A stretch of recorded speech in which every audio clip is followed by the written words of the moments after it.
ನಮಸ್ಕಾರ friends.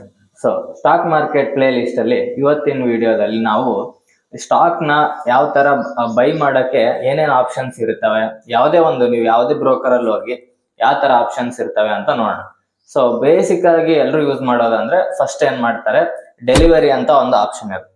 So ಈ delivery option ಅಲ್ಲಿ ಏನಾಗುತ್ತೆ ಅಂದ್ರೆ, ನೀವು ಯಾವುದೇ ಒಂದು ಸ್ಟಾಕ್ ನ ಬೈ ಮಾಡಿದ್ರೆ ನೀವು ಎಷ್ಟೋ ದಿನಗಳ ಕಾಲ ಅದನ್ನ ಹೋಲ್ಡ್ ಮಾಡ್ಕೋಬಹುದು.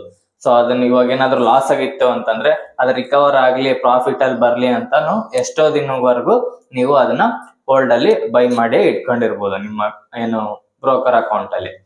ಸೊ ಅದೇ ತರ ಇನ್ನೊಂದ್ ಕಡೆ ಹೋದ್ರೆ ಇದು ಏನಂದ್ರೆ ಇಂಟ್ರಾಡೇ ಅಂತ ಒಂದು ಆಪ್ಷನ್ ಇರುತ್ತೆ. ಸೊ ಈ ಇಂಟ್ರಾಡೇ ಆಪ್ಷನ್ ಅಲ್ಲಿ ಏನಾಗುತ್ತೆ ಅಂದ್ರೆ, ಒಂದೇ ದಿನದಲ್ಲಿ ಈಗ ಮಾರ್ಕೆಟ್ ಓಪನಿಂಗ್ ಅವರ್ಸ್ ಏನಿದೆ, ಮಾರ್ಕೆಟ್ ಅವರ್ಸ್ 9:15 to 3:30 ಏನಿದೆ ನಮ್ಮ ಇಂಡಿಯನ್ ಮಾರ್ಕೆಟ್, ಆ ಟೈಮಿಂಗ್ ಒಳಗಡೆನೆ ಬೈ ಮಾಡಿ ಸೆಲ್ ಮಾಡ್ಬೇಕು. ನೀವು ಸೆಲ್ ಮಾಡ್ಲಿಲ್ಲ ಅಂತಂದ್ರೂ ಅದು ಆಟೋಮೆಟಿಕ್ ಸೆಲ್ ಆಗೋಗುತ್ತೆ ಏನು ಎಕ್ಸ್ಚೇಂಜ್ ಕಡೆಯಿಂದ.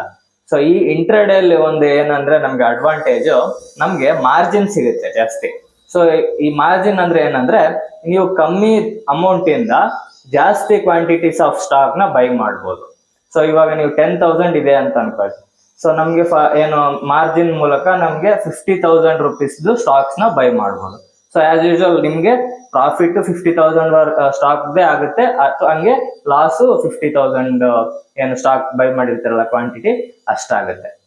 ಸೊ ಇದು ಬೇಸಿಕ್ 2 types.